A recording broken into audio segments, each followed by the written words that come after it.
सुधा अपने घर से भागकर ट्रेन से जा रही थी गुस्से में, क्योंकि उसके दादाजी से उसकी लड़ाई हो गई थी।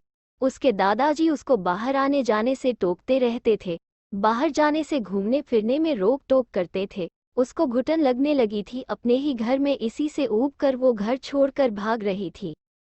सुधा ट्रेन के रिजर्वेशन के डब्बे में बाथरूम के तरफ वाली सीट पर बैठी थी। उसके चेहरे से पता चल रहा था कि थोड़ी सी घबराहट है उसके दिल में कि कहीं टीटी ने आकर पकड़ लिया तो। कुछ देर तक तो पीछे पलट पलट कर टीटी के आने का इंतजार करती रही। शायद सोच रही थी कि थोड़े बहुत पैसे देकर कुछ निपटारा कर लेगी। देखकर यही लग रहा था कि जनरल डब्बे में चढ़ नहीं पाई, इसलिए इसमें आकर बैठ गई। डर कर एक कोने में छिपी बैठी थी। शायद ज्यादा लंबा सफर भी नहीं करना चाहती थी वो। सामान के नाम पर उसकी गोद में रखा एक छोटा सा बस्ता ही तो था। किनारे की तरफ बैठे रवि सुधा को देर तक कोशिश करता रहा पीछे से उसे देखने की कि शायद चेहरा सही से दिख पाए, लेकिन हर बार असफल ही रहा। फिर थोड़ी देर बाद भी खिड़की पर हाथ टिकाकर सो गई और रवि भी वापस से अपनी किताब पढ़ने में लग गया। लगभग 1 घंटे के बाद टीटी आया और उसे हिलाकर उठाया। कहाँ जाना है बेटा? अंकल, बहुत दूर तक, दिल्ली तक जाना है। टिकट है, दिखाओ। नहीं अंकल, जनरल का है, लेकिन मैं वहाँ चढ़ नहीं पाई इसलिए इसमें बैठ गई। अच्छा, तो 500 रुपये का पेनल्टी बनेगा। जल्दी पैसे दो। अरे अंकल जी, मेरे पास तो पैसे नहीं है, बहुत ढूंढने के बाद ये 200 रुपये ही हैं। ये तो गलत बात है बेटा, पेनल्टी तो भरनी पड़ेगी। सुधा रोते हुए, सॉरी अंकल जी, मैं अलगे स्टेशन पर जनरल डिब्बे में चली जाऊंगी, मेरे पास सच में पैसे नहीं हैं। कुछ परेशानी आ गई इसलिए जल्दबाजी में घर से निकल आई और ज्यादा पैसे लेना भूल गई। बोलते बोलते सुधा रोने लगी। टीटी ने उसे माफ कर दिया और 200 रुपये में उसे दिल्ली तक उस डब्बे में बैठने की परमिशन दे दी। टीटी के जाते ही उसने अपने आंसू पोंछे और इधर उधर देखा कि कहीं कोई उसकी ओर देखकर हंस तो नहीं रहा था। थोड़ी देर बाद उसने किसी को फोन लगाया और कहा कि उसके पास बिल्कुल भी पैसे नहीं बचे हैं, दिल्ली स्टेशन पर उससे मिलने आ जाओ। वो किसी लड़के को फोन कर रही थी, पैसे लेकर आ जाओ, मैं घर से भाग कर आई हूँ। अब मैं आज़ाद हूँ अपने घर वालों की किचकिच से, अब तुम्हारे साथ सुख से रहूंगी मैं। सुधा की बातें सुनकर रवि के मन में उथल पुथल हो रही थी। न जाने क्यों उसकी मासूम चेहरा देखकर उसकी तरफ खिंचाव सा महसूस कर रहा था। दिल कर रहा था कि उसे पैसे दे दूं और कहूं कि तुम परेशान मत हो और रो मत, लेकिन रवि अनजान था के लिए इस तरह की बात सोचना थोड़ा अजीब था। उसकी शक्ल से लग रहा था कि उसने कुछ खाया पिया नहीं है शायद सुबह से, और अब तो उसके पास पैसे भी नहीं थे। बहुत देर तक उसे इस परेशानी में देखने के बाद रवि ने कुछ उपाय निकाल लिया जिससे उसकी मदद कर सके और फ्लर्ट भी ना कहलाए। फिर मैं एक पेपर पर नोट लिखा, बहुत देर से तुम्हें परेशान होते हुए देख रहा हूँ।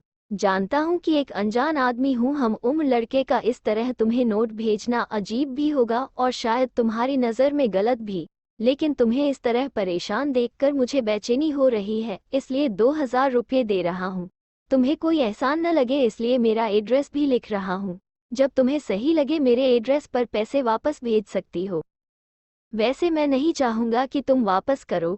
एक चाय वाले के हाथों उसे वो नोट देने को कहा और चाय वाले को मना किया कि उसे ना बताए कि वो नोट रवि उसे भेजा है। नोट मिलते ही उसने 2-3 बार पीछे पलटकर देखा कि कोई उसकी तरह देखता हुआ नजर आए तो उसे पता लग जाएगा कि किसने भेजा। लेकिन रवि ने तो नोट भेजने के बाद ही मुंह पर चादर डालकर लेट गया था। थोड़ी देर बाद चादर का कोना हटाकर देखा तो उसके चेहरे पर मुस्कुराहट थी। लगा जैसे कई सालों से इस एक मुस्कुराहट का इंतजार था। उसकी आंखों की चमक ने मेरा दिल उसके हाथों में जाकर थमा दिया। फिर चादर का कोना हटा हटा कर हर थोड़ी देर में उसे देखकर जैसे सांस ले रहा था, लेकिन एक चिंता थी कि लड़की घर से भाग रही है, इसको रोकना जरूरी है। ट्रेन निधि उतरी और शायद उस लड़के को ढूंढ रही जिसके साथ भागने के लिए आई थी। रवि से रहा नहीं गया, वो भी ट्रेन से उतरकर सुधा के पीछे थोड़ी दूरी बनाकर चलने लगा। करीब 2 घंटे लगातार ढूंढने के बाद भी वो लड़का नहीं मिला। सुधा अकेले अनजान शहर में स्टेशन पर बैठ रोए जा रही थी। बहुत देर से खुद को रोके हुए रवि से रहा नहीं गया और सुधा के पास जाकर बोला, क्यों रो रही हो? मैं काफी देर से ट्रेन में भी आपको देख रहा था, आपको कोई परेशानी है क्या? सुधा रोते हुए बोली, मैं घर से भाग कर आई हूँ, वहाँ मुझे आज़ादी नहीं है अपने तरीके से जीने की। रवि ने समझाते हुए बोला, आप घर से भागकर किसी लड़के से शादी करने वाली थी न? सुधा, हाँ, लेकिन वो आया नहीं। रवि ने बहुत समझाया। सुधा को अपनी गलती पर पछतावा हो रहा था और वो एक छोटा सा नोट अपने हाथ से लिखकर रवि को दी कि वो उसको ट्रेन में रख दे। रवि से रहा नहीं गया, तुरंत उस खत को खोला। उस पर लिखा था, धन्यवाद मेरे अनजान हमसफर, आपका ये पैसा मैं जिंदगी भर नहीं भूलूंगी। और एक धन्यवाद जो अभी स्टेशन पर मिले थे उनको भी मुझको अपना जैसे समझाने के लिए। आज मैं अपने घर उनकी बेटी बनकर जाऊंगी। रवि उस दिन से सुधा को भूल नहीं पा रहा था। उसका मन कह रहा था सुधा जरूर खत भेजेगी। अब तो सुधा, वो आंखें और वो मुस्कुराहट जैसे रवि के जीने की वजह बन गए थे। हर रोज पोस्टमैन से पूछता था, शायद किसी दिन उसका कोई खत आ जाए। आज 1 साल बाद एक खत मिला। आपका कर्ज अदा करना चाहती हूँ, लेकिन खत के जरिए नहीं, आपसे मिलकर। नीचे मिलने की जगह का पता लिखा था और आखिर में लिखा था, तुम्हारी अनजान हमसफर जो ट्रेन में मिली थी।